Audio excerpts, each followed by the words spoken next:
For earnings season, so let's quickly get to a management conversation as well. KEC International is the company on the radar right now. The company reported a pretty good performance for the fourth quarter. It was a better end to what was otherwise, let's say, a muted year, perhaps one can call it that. The company, of course, is talking about its order book growing forward, going ahead. Let's discuss this. We have Mr. Vimal Kejriwal, MD and CEO at KEC International, joining in. Great to have you back on the show, sir. Good to be talking again. So Q4 ends on a high. Like I said, the year otherwise, I mean, the market is obviously saying that you've not been able to meet your lower guidance, whether it's on, the margin. I think you'd guided for margins 7 to 7.5%. You're at the lower end as the year ends, about 7. And top line growth 12 to 14%, but you did about 10 odd %. So now, sir, let's talk about this, because the commentary, what we've got from the press release, etc., is looking very strong. You're talking about the T&D segment doing better, money being released by state governments, so maybe the water business starts doing better, rail, etc. So let's talk about the top line growth and the order book growth that you see ahead this year. Morning, Surbhi. Thanks for having me. I think I'll just take a minute on your earlier comment. Basically, after the Q3, we had down our margins to 7%. And growth, yes, I think the basic issue which we have faced in Q4 has been the shortfall in the payments and water. We were expecting that the water business would, the payments would be released by the governments and we would be able to, sort of execute those orders. We have now started receiving monies and we have started executing the projects. So that has led to a slightly lower growth. Instead of 12, we have ended up at 11%, and for the year 10%, etc. And similar margins also at the end of Q3, we had switched over to 7 because of this only. Water is a more profitable business. So I think that's where the margins are and the top line is slightly lower. Although to me, they are a record high for the company as a whole. But FY26 now, sir, that's fair. But I mean, like I said, it's ended on a very optimistic note the previous year. FY26, now let's talk about the order book. There's a large L1 pipeline. How much do you see coming to you? And of course, revenue. Just one thing, Mr. Kejriwal, sorry, just to finish that point on margins. So where do you see margins at FY26? So Q4, we ended up at 7.8. And for next year, we are now talking about 8 to 8.5%. Which is 8 to 8.5% this year, FY26, the financial year we're in. FY26, yes. Okay. Glad to clarify that. Go on, sir, to the point of orders, L1, etc., what Surbhi was asking.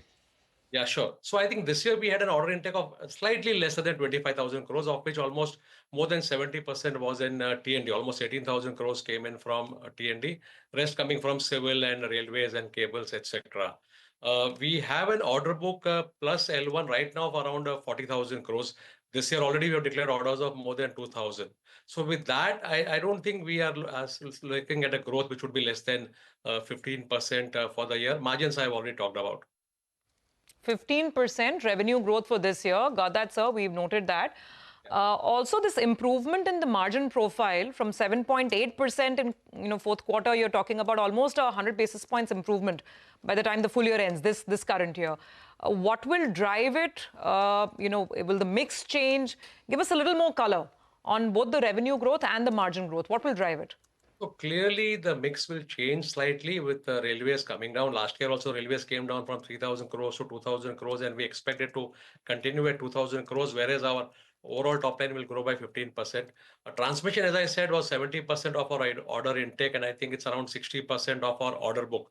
So we expect that within the businesses, the revenue share of transmission will grow up, and I think it's more profitable than all other businesses. So that's one basic reason.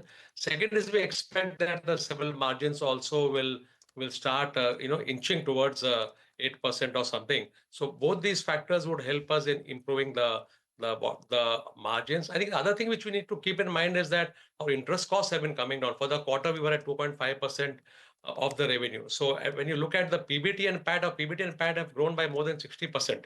So I think more than EBITDA, we start looking at that. There we expect a much higher growth.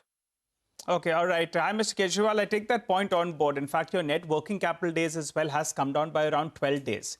Will it hover around this vicinity of around 120 days or do you want to guide for a higher number? If you could give us some clarity on that front. Yes. And as you said, your net debt as well, I'm looking at it, including acceptances, that's come down, I think, from around 5,000 crores, it's come down to around 4,500 crores. Does it stabilize at these numbers? Working capital and net debt. Please go ahead. So Nigel, on the working capital, from December, we're down by 1,000 crores. From last March, we're down by 500 crores, and we expect it to go down further by another 500 crores this year, despite the 15% growth in the top line, which we are talking about. So I think we are very comfortable with what's happening on the net debt side and on the interest side. In fact, our interest for the year is at 3% of revenue, 2.5 for the quarter, and we are hoping that we'll be able to maintain 2.5 for the whole year. Okay, all right, 2.5% interest cost as a percentage of sales. And the working capital days, around 120 days? No, it will come down by at least 10 days. Another 10 days, so around 110 days, 110, 112 days is what we could work with. Got that, Mr. Kejriwal. Just a quick question. You know, there is these legacy issues on a couple of aspects. You know, if I look at water, if I look at railways as well, do you think bulk of it now is behind us and things will only get better from here on?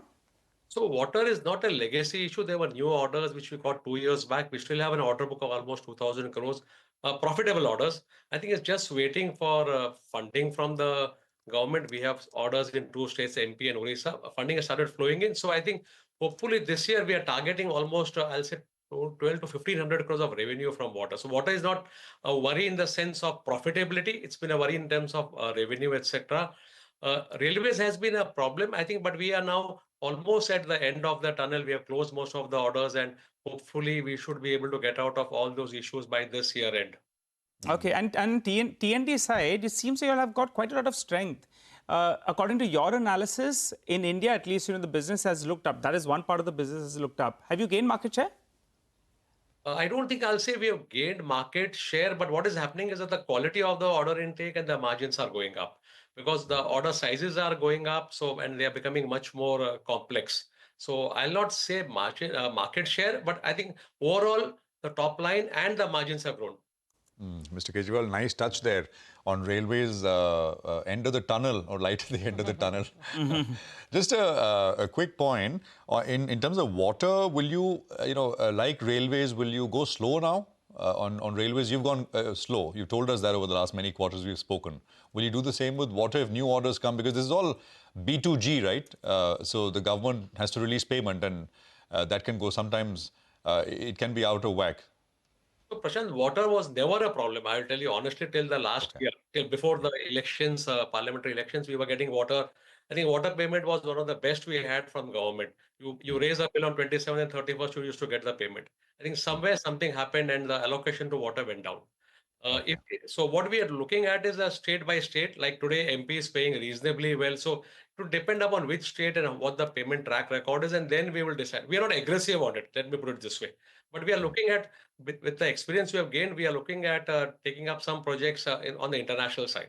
I'm glad you mentioned that, sir. I was just coming to the international. One thing. Okay. What exactly do you do, Mr. Kejriwal, with in terms of the segment, water? So basically, we are in what they call Jal Se Nal Tak. So it's basically putting up intake wells, filtering the water, and taking them to the end user.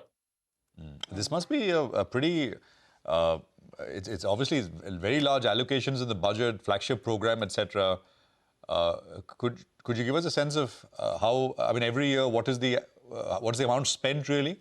I think the last budget allocation was around 65 or 70,000 crores. I think the problem, Prashant, what is happening is typically 50% comes from the state, 50% comes from the center. I think that's where the mismatch happens. The mismatch. Yeah, sort of who will fund the money first. That's where I think the problem is happening. It's getting sorted out. It was sorted out earlier. Somewhere last year it got into trouble. Hopefully it should get resolved. Got that. You also mentioned that you will be looking at water projects in the international markets. And that was my question. Overall, sir, finally give us a color on the mix between, the share of India revenue, overseas revenue, across businesses. I mean, T&D, you've been always very big and bullish on the Middle East markets. What's happening there? This year, how are you expecting the international business to perform? And of course, water, like you just mentioned. So T&D typically is around 70% of our T&D business is from international and 30% is from India. But overall, if you look at the overall ratio, it's the other way around because we still don't do railways and civil and all others outside. So if you look at the overall level, it would be 70 India, 30 international. But T&D is the other way around. That's the way the ratios are. And I think what is happening on the T&D side, our major areas continue to be Middle East, whether it is UAE, whether it's Saudi, Oman, Kuwait. I think we are doing very well. We have a large order book in those areas. All right, Mr. Kejriwal, we'll leave it there, sir. Thank you very much for coming on first here on CNBC TV18 and speaking to us about FY26 across business segments. Good luck, sir. We'll take a quick commercial break here.